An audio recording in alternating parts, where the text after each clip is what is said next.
Hello दोस्तों, good morning. मैं कुमार अजय। स्वागत है आपका स्पीड 11 एकेडमी में। तो आइए हम लोग प्रतिशत में टाइप 6 यानी 6 की बात कर रहे थे और उसमें हम लोग पास फेल पर आधारित क्वेश्चन को देख रहे थे। तो आइए इससे रिलेटेड और क्वेश्चन बात करेंगे कि पास फेल पर कैसा कैसा क्वेश्चन एग्जाम में पूछता है और हम लोग कैसे इसको सोल्व करेंगे। तो चलिए हम लोग शुरू करते हैं, क्वेश्चन को सोल्व करते हैं। आइए, कहता है कि एक परीक्षा में 58% छात्र अंग्रेजी में, 37% गणित में और 19% दोनों विषयों में पास हुए। तो बताएं कि कितने प्रतिशत छात्र दोनों विषयों में फेल हुए हैं। यानी कह रहा है क्वेश्चन में कि एक परीक्षा है जिसमें 58% छात्र अंग्रेजी यानी इंग्लिश में तथा 37% छात्र गणित में और 19% छात्र दोनों विषयों में पास हुए हैं। तो बताएं कि कितने प्रतिशत छात्र दोनों विषयों में फेल हुए हैं। तो चलिए हम इस क्वेश्चन को सोल्व करते हैं। पहले कह रहा है कि 58% छात्र अंग्रेजी में, तो 58% जो छात्र हैं वो इंग्लिश में, 37% छात्र गणित यानी मैथ में और 19% विद्यार्थी जो है या छात्र जो दोनों विषयों में पास हुए हैं, यानी 19% जो है वो दोनों विषयों में यानी इंग्लिश प्लस मैथ यानी दोनों विषयों में कहता है पास। 58% इंग्लिश में पास, 37% विद्यार्थी मैथ में यानी गणित में पास और 19% विद्यार्थी ऐसे हैं जो इंग्लिश तथा मैथ दोनों में पास हैं, यानी सब एक जाति में। और देखिए इस क्वेश्चन, यदि अगर ये क्वेश्चन तीनों एक ही जाति में रहता है तो क्वेश्चन बनाना आसान हो जाता है।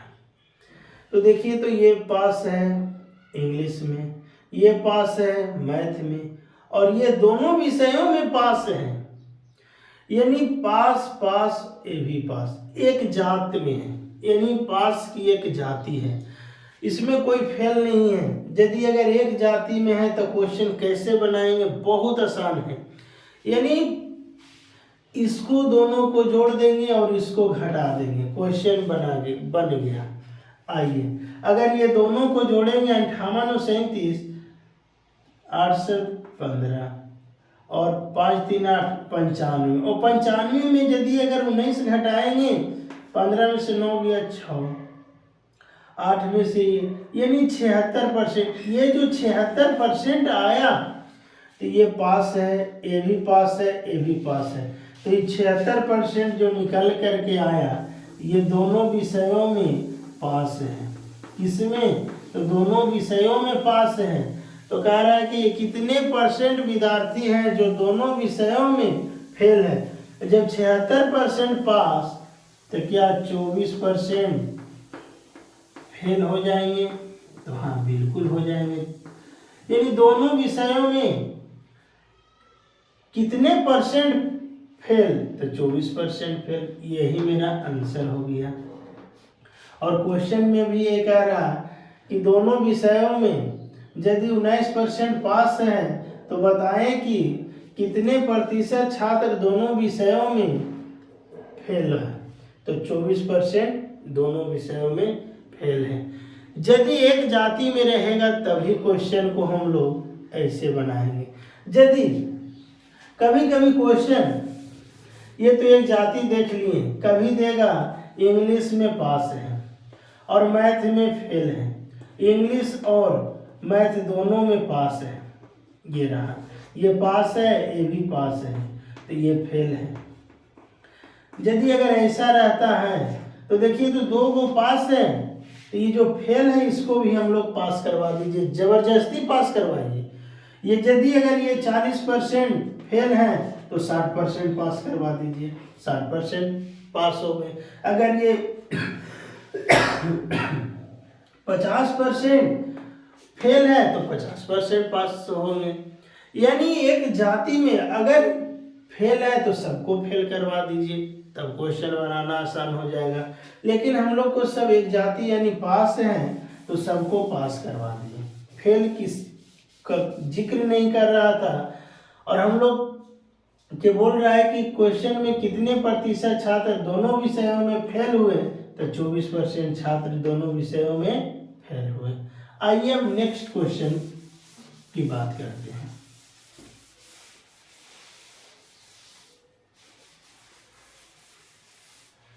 आइए क्वेश्चन नंबर 2। यदि किसी परीक्षा में 65% छात्र गणित में तथा 75% छात्र विज्ञान में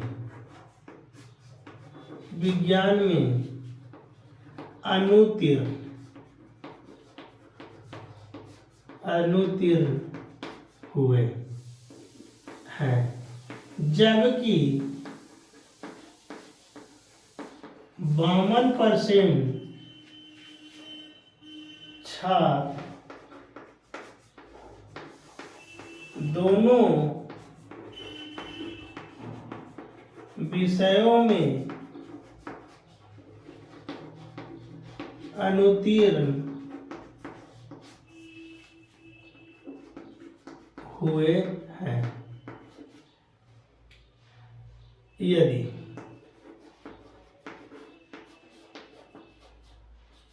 यदि दोनों विषयों में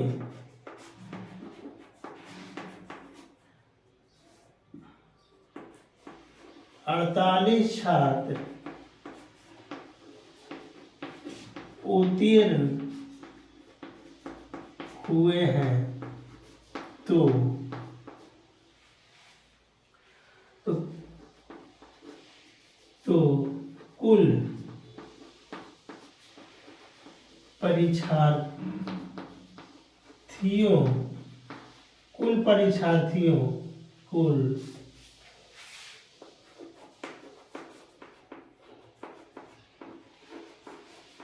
कुल परीक्षार्थियों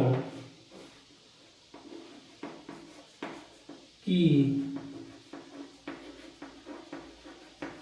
संख्या कितनी है। आइए, ये रहा क्वेश्चन आपका। कह रहा है कि यदि किसी परीक्षा में 65% छात्र गणित में तथा 75% छात्र विज्ञान में अनुत्तीर्ण का मतलब फेल हो गया, जबकि 52% छात्र दोनों विषयों में अनुत्तीर्ण हुए। यदि दोनों विषयों में 48 छात्र उत्तीर्ण हुए तो कुल परीक्षार्थियों की संख्या कितनी है। अब आइए क्वेश्चन हम बनाते हैं। 65% जो छात्र हैं वो कहता है मैथ में फेल, अनुत्तीर्ण का मतलब फेल। अब कहता है कि 75% ऐसे हैं जो विज्ञान यानी साइंस में फेल है, जबकि 52% छात्र दोनों विषयों में अनुत्तीर्ण है। 52% यानी मैथ प्लस साइंस, दोनों विषयों में फेल यानी अनुत्तीर्ण। अब देखिए तो फेल का एक जाति तैयार हो गया, ये मैथ में फेल, 75% साइंस में फेल, 52% मैथ और साइंस दोनों में फेल। तो देखिए तो सब फेल है, तो क्या एक जाति में है, तो दोनों को जोड़ देंगे, ये घटा देंगे। तो जोड़िए 5 और 5 10 के 0, 7 6 13 140। उसमें से कहता है 52% फेल है, इसको घटा देंगे 8, और 13 में से 10 में से 2 गया 8, और ये बच गया 13, 13 में 88%। यदि 88% ये भी फेल है, ये भी फेल है, ये भी फेल है, तो ये जो निकल के आया यानी दोनों विषयों में क्या है, ये फेल है। यदि 88% दोनों विषयों में फेल, तो कै परसेंट दोनों विषयों में पास, तो निकाल दीजिए, यानी 12% दोनों विषयों में क्या है, ये पास। तभी तो 88 और 12 जोड़ेंगे तो 100% होगा। अब देखिए अब इस क्वेश्चन की बात करते हैं। यदि दोनों विषयों में 48 छात्र उत्तीर्ण हुए हैं, यहाँ देखिए प्रतिशत में कितने परसेंट उत्तीर्ण हुए हैं। अब यहाँ देखिए 12% और प्रश्न में मेरा दिया हुआ है 48 छात्र, तो 12% बराबर 48 कैसे गुना हो रहा है, तो 4 से गुना हो रहा है। तो कहता है कुल परीक्षार्थियों की संख्या निकाल दीजिए, 100% बराबर निकालेंगे तो आ जाएगा, इसको भी 4 से गुना कर दीजिए यानी 400। यानी ये रहा आपका क्वेश्चन। और देखिए इतना बड़ा क्वेश्चन को हम लोग कैसे सोल्व किए हैं। चलिए तब अब हम लोग नेक्स्ट क्वेश्चन को बात करते हैं, यानी क्वेश्चन नंबर 3 की बात करेंगे।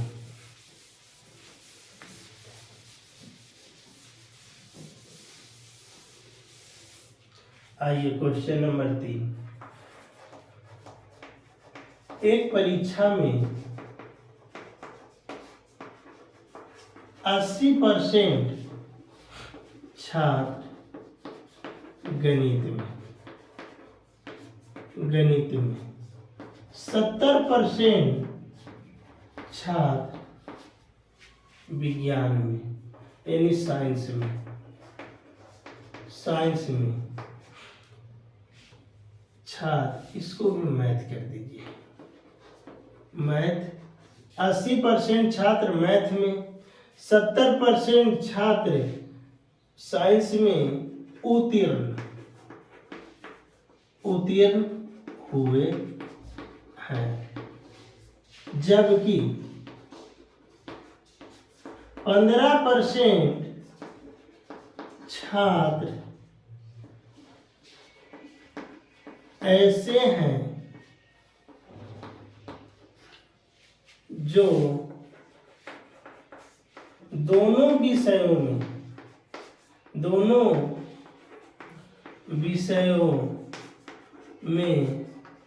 अनुत्तीर्ण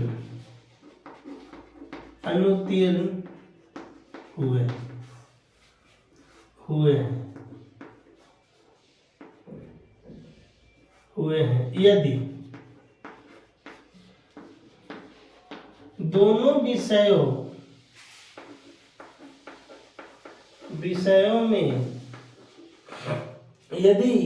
दोनों विषयों में 260 छात्र उत्तीर्ण हुए हैं, तो कुल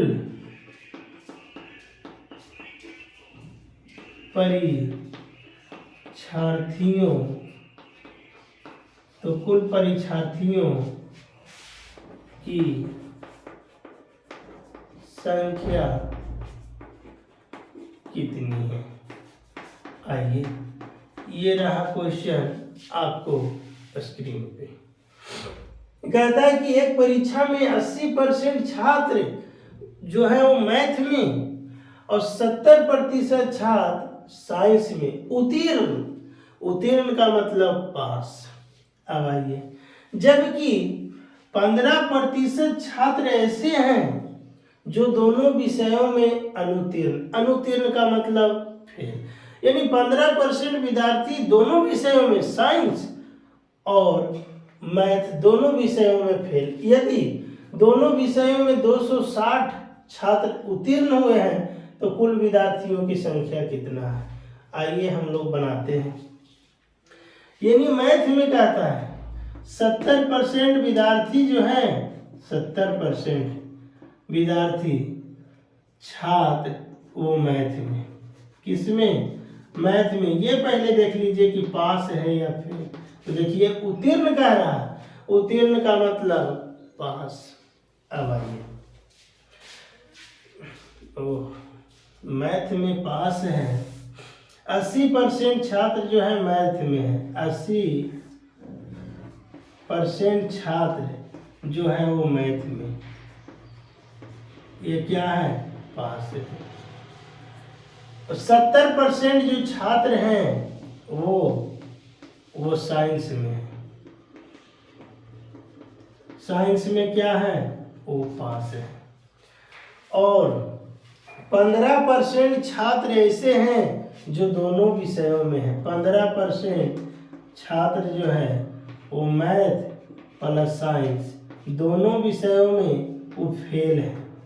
अब देखिए फेल आ गया तो सबसे पहले, और कहता है कि यदि दोनों विषयों में 260 छात्र उत्तीर्ण हुए हैं तो कुल विद्यार्थियों की संख्या, यानी पास कह रहा है।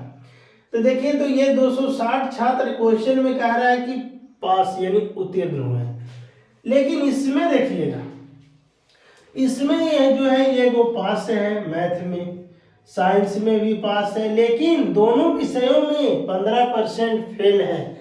और मेरा क्वेश्चन दिया हुआ है कि उत्तीर्ण यानी पास है, तो ए भी पास, ए भी पास, तो क्या इसको हम लोग फेल को पास कर दें? तो हाँ, बिल्कुल कर सकते हैं।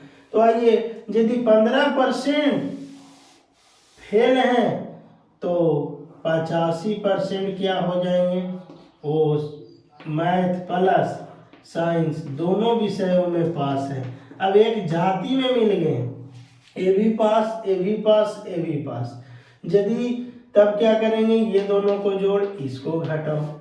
आइए, यानी 0, यानी 150 में से घट जाएगा 85, 5 यानी 65%। और ये जो 65% है वो दोनों विषयों यानी मैथ प्लस किसमें? साइंस दोनों विषयों में ये पास है। अब क्वेश्चन में फेल की बात नहीं किया है, कह रहा है कि दोनों विषयों में 260 छात्र उत्तीर्ण हुए हैं यानी पास। यहाँ देखिए तो प्रतिशत में 65%। अब आइए इधर देखिए, तो 65% यहाँ है से पास है, और क्वेश्चन में 260, तो 65% बराबर 260 कर सकते हैं। हाँ, बिल्कुल कर सकते हैं। देखिए कैसे गुना हो रहा है,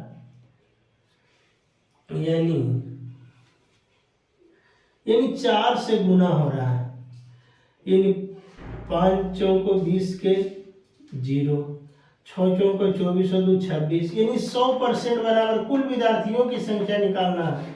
तो 100% यानी कुल कितना? 400 निकल गया। 5 चौको 20 के 0, 6 चौको 24 और 2 26, यानी बिल्कुल कुल विद्यार्थियों की संख्या निकल करके आ गया कितना? 400। यानी ये भी आपका कॉन्सेप्ट समझ में आ गया होगा। यदि अगर ऐसा क्वेश्चन एग्जाम में या कहीं भी देखने को मिलेगा तो आप लोग अब सोल्व कर दीजिएगा, और इसी तरह से आप सोल्व करिएगा जल्दी सा। वेन डायग्राम का ही क्वेश्चन है, लेकिन उस पर हम लोग सोल्व नहीं करेंगे, तो ऐसे ही बनाएंगे जैसे हम बता रहे हैं, उसी तरह से कम समय में अधिक क्वेश्चन आपको बनेगा। तो अब आइए, यानी इसी से रिलेटेड, यानी पास फेल पर आधारित और किस तरह का क्वेश्चन पूछेगा एग्जाम में, और नया नया क्वेश्चन तो हम लोग आगे नेक्स्ट वीडियो में अब बात करेंगे। यदि अगर ये कॉन्सेप्ट आपको अच्छा लगा होगा तो आप लाइक, शेयर और सब्सक्राइब जरूर करें, और सब्सक्राइब करने के बाद बेल आइकन की घंटी को जरूर प्रेस करें। तो चलिए अब हम लोग मिलते हैं नेक्स्ट वीडियो में। जय हिंद, जय भारत।